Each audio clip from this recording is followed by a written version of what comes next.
नमस्कार, good afternoon. स्वागत है आपका और इस वक्त आप देख रहे हैं ऑटेक्स टीवी। मैं संतोषी और एक नजर डालेंगे सुर्खियों पर। कोरोना ने पकड़ी फिर रफ्तार। बीते 24 घंटे में 20,000 से अधिक नए मामले, 38 लोगों की मौत। हुआ भीषण सड़क हादसा नारनौल में, साथ ही पेड़ से टकराई कार, 5 लोगों की मौत। टीम इंडिया 11 साल में इंग्लैंड से सिर्फ एक सीरीज हारी, आज 11वीं बार जीत का मौका। चोट और ब्रेक, टीम से बाहर हो रहे फॉर्म से कैसे लौटेंगे विराट कोहली। जनसंख्या नियंत्रण पर मोहन भागवत का बड़ा बयान, कहा खाना खाना और आबादी बढ़ाना जानवरों का काम। स्मार्ट सिटी अहमदाबाद पानी पानी, 8,000 करोड़ के बजट पर उठने वाला है सवाल। केरल के शख्स में मिले मंकी पॉक्स के लक्षण, पुष्टि के लिए पुणे भेजे गए सैंपल। डीटीसी के इस फैसले से निजी स्कूल के छात्रों की बढ़ेगी परेशानी। 3 अगस्त को दिल्ली हाईकोर्ट में अगली सुनवाई। भारत में बूस्टर डोज लगवाने से तौबा कर रहे लोग, 92% पात्र लोगों ने नहीं ली वैक्सीन। रॉकेटरी की कमाई में आज गिरावट, पहली बार 1 करोड़ से नीचे पहुंचा आंकड़ा। बिहार के खेतों में मिले माइक्रोप्लास्टिक के कण, इंसानों में कैंसर समेत कई गंभीर बीमारियां होने का खतरा। श्रीलंका में कर्फ्यू हटाया गया, राष्ट्रपति गोतबाया ने अब तक नहीं दिया इस्तीफा। किया गया जारी दिशा निर्देश, नीट यूजी परीक्षा के लिए ड्रेस कोड। सियाम ने जारी किया आंकड़ा, जून में 19% बढ़ी यात्री वाहनों की बिक्री। जानेंगे सुर्खियों को अब विस्तार से। देश में कोरोना संक्रमितों की संख्या बढ़ोतरी ने एक बार फिर से लोगों की चिंता बढ़ा दी है। स्वास्थ्य मंत्रालय द्वारा जारी गुरुवार के आंकड़ों के अनुसार बीते 24 घंटे में कोरोना के 20,139 नए मामले सामने आए हैं, जो कि कल की तुलना में 3,233 मरीज अधिक हैं। वहीं इस दौरान 38 मरीजों की जान चली गई है। बता दें, कल के आंकड़े में 16,906 मामले सामने आए थे और 45 मरीजों की मौत हुई थी। हालांकि बीते 24 घंटे में 16,482 लोग डिस्चार्ज भी हुए।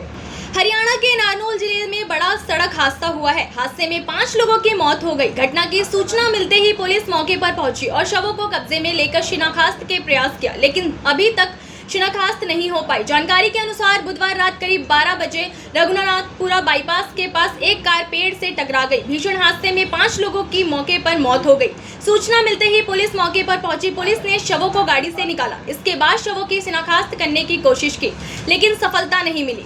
टीम इंडिया और इंग्लैंड आज फिर आमने सामने होगी। दोनों टीमों के बीच 3 मैचों की सीरीज का दूसरा वनडे मुकाबला लंदन के लॉर्ड्स में खेला जाएगा। यह मैच शाम 5:30 बजे से खेला जाएगा। पहला मुकाबला 10 विकेट से जीतकर टीम इंडिया पहले से ही सीरीज में 1-0 से आगे है। ऐसे में यदि आज भारतीय टीम मैच जीतती है तो 2-0 से सीरीज पर कब्जा जमा लेगी, जबकि इंग्लैंड टीम ने हाल ही में भारत के खिलाफ T20 सीरीज गंवाई है। टीम इंडिया के पूर्व कप्तान विराट कोहली की फॉर्म चिंता का विषय बनी हुई है। लंबे वक्त से सिर्फ इसी बात की चर्चा है कि विराट कोहली की फॉर्म में वापसी कब होगी। इस सब के बीच अब वह चोट से भी परेशान है और इसी कारण इंग्लैंड के खिलाफ पहला वनडे नहीं खेल पाएंगे। चोट ही नहीं बल्कि विराट कोहली लगातार अंतराल पर भी ले रहे हैं। ऐसे में सवाल खड़ा होता है कि फॉर्म में कब और कैसे लौटेंगे।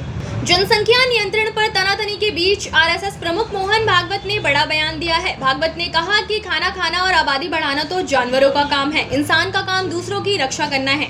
भागवत श्री सत्य Sai university for human excellence के पहले दीक्षांत समारोह में पहुंचे थे और वहां भाषण देते हुए उन्होंने बिना जिक्र किए जनसंख्या नियंत्रण पर टिप्पणी की। उन्होंने कहा कि सिर्फ जिंदा रहना ही जिंदगी का उद्देश्य नहीं होना चाहिए, मनुष्य के कई कर्तव्य होते हैं।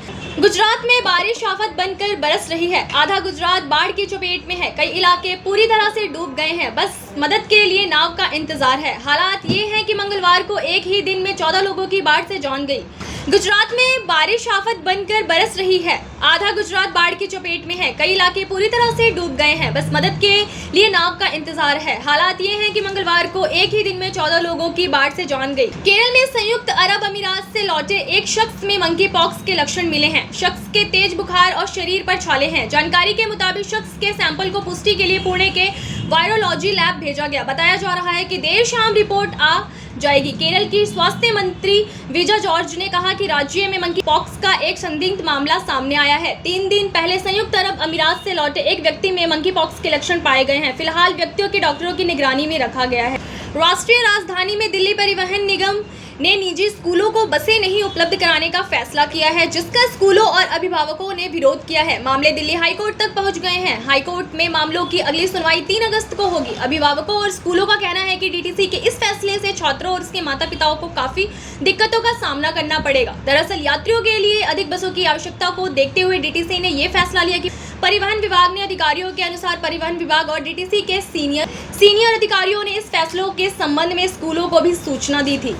देश में कोरोना महामारी महामारी का प्रकोप अब भी जारी है। हर रोज 15,000 से अधिक मामले सामने आ रहे हैं और मौत के आंकड़े भी बढ़ते जा रहे हैं। कोरोना से बचने के लिए जहां सरकार लोगों से टीका लगवाने की अपील कर रही है, वहीं अब कुछ लापरवाही भी सामने आई है। दरअसल बूस्टर डोज को लेकर चौंकाने वाला आंकड़ा सामने आ गया है। रिपोर्ट के मुताबिक मौजूदा वक्त में 92% भारतीयों जो कोरोना वैक्सीन की तीसरी या बूस्टर खुराक के लिए पात्र हैं, उन्होंने अभी तक ये शॉट्स लिए ही नहीं, जबकि सरकार बार बार लोगों से आग्रह कर रही है कि बूस्टर डोज लगवाना अनिवार्य है। अब मजबूरी में सरकार ने राष्ट्रीय 75 दिवसीय मुफ्त टीकाकरण का ऐलान किया है।